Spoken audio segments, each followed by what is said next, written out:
Hello and welcome. You're watching Let's Talk Business. On top of the bulletin, let's get you a wrap of the markets. Well, markets opened higher but declined after early trade, even as almost all global markets rose.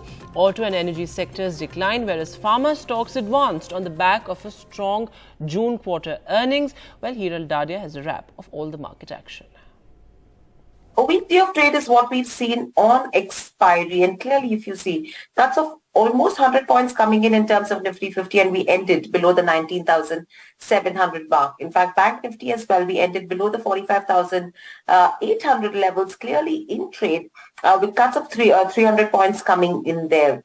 Overall, if you see in terms of the breadth was pretty much in favor of the bears.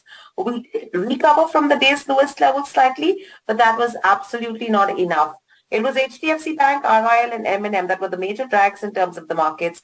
Auto energy sectors were the ones which saw the major drop, and Bank Nifty also underperformed the benchmark indices in trade today. It was Nifty Pharma that was the shining one in today's session, and clearly a lot of stock-specific action and the kind of movement that we've seen in the large cap space was also spectacular.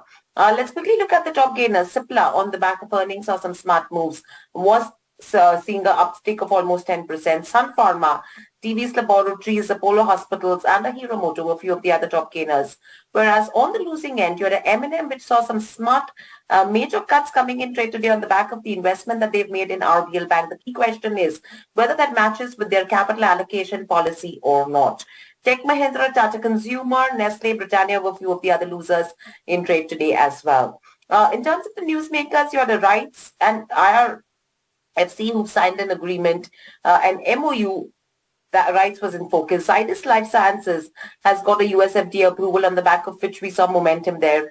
Colgate-Palmolive on the back of earnings and the target price increases from brokerages saw some spot moves. Kalpataru Power International on the back of Projects International, on the back of an order win. Network Technologies listed at an 89% premium in today's session. Rail Vikas Nigam tumbled in trade, and this is after the government has announced a stake sale plan. AMC stocks also traded mixed after Jio and BlackRock signed a pact to enter the AMC business. So these were the newsmakers. However, on the back of earnings, some major moves came in on the names of on the likes of Godavari Power, Axis Bank, Best Life, Loris Laboratories, IEX, Dr. Lal Patlab, Coromandel. Syngene rose to almost a 52-week high. Tech Mahindra, a slump after the Q1 results, disappointed. In fact, the management indicated that this was one of the worst quarters that they've seen in the last 5 years, and the ACC that reported numbers. So a lot of stock-specific action in trade today, but clearly the day of expiry has been volatile and there has been weakness that has continued in the markets as well. Back to you.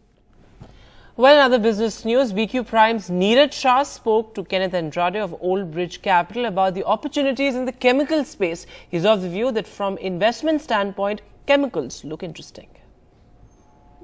I think even in the chemical space in a year or two, you'll have enough opportunities to relook that entire environment. Of course, the first cycle, a lot of companies grew, grew through that cycle. In the second cycle coming, you'll get more robust ones who will go on to dominate some of their categories across the world.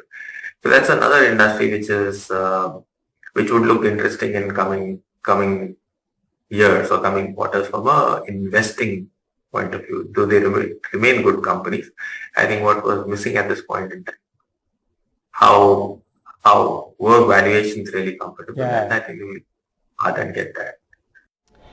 And well, L&T reported a healthy set of numbers while net profit and revenue surged, margins contracted. The company is targeting additional orders worth 2 lakh crore rupees after the first quarter surge. BQ Prime spoke to R. Shankar Raman of L&T. Listen in.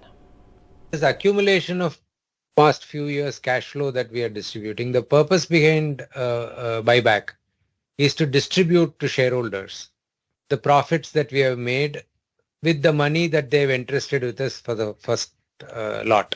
So it's a way of dividend, if you can call that, except that dividend has a certain ring to it on an annualized basis. So you can't 1 year go to 500%, next year go to 50%, third year goes to 75%. It becomes very erratic. We believe in the philosophy of a steady growth in dividend. And today, almost 40-45% of the profits that we earn on year basis is given out as dividend. So we are turning out to be a good dividend stock. What this buyback will do is once in a while, when you accumulate surpluses beyond what you need for your growth, then instead of safekeeping that surplus and acting like a bank, we might give it to the shareholders, make them feel wealthy, create value for them, and they're always free to use this money to come back and invest again.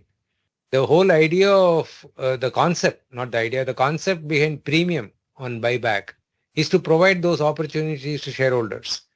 If you're a holder of shares and you give your shares, participate in the buyback program, and the company buys it as a premium to the current price, you get the premium. And then if you are in love with the company, you can reinvest at a price possibly lower than the amount that you bought back, sold the shares back for. Over time, the prices will levelize, but there will be these windows of opportunity. So I think from a shareholder perspective, it's a very interesting way to get some returns going. And we do believe that it will be shareholder value accretive move. It's an interesting space there. But in other news, Tech Mahindra's first quarter results seem disappointing for many. Revenue and profit of the Pune-based IT services firm fell, while margins also contracted on a quarter-on-quarter basis. BQ Prime spoke to CP Gurnani of Tech Mahindra. Listen in. Despite of good performance of overall economy comparatively, certain transformative projects were put on hold. And I would say in a lot of ways that was unplanned for. And that's what you saw, that one of my major verticals in CME showed a minus 9.4% decline quarter on quarter. So we knew partially that Comviva has a seasonal quarter, but transformative projects being put on hold or one odd client going bankrupt was a little bit of an, unplanned, what I would say. So to some extent, I can only say is that we have learned our lessons. We need to be a little better at, planning and being able to balance the way we would balance our revenue and expenditure. So when you have a hit on the revenue, you always have a sharper hit on your profit.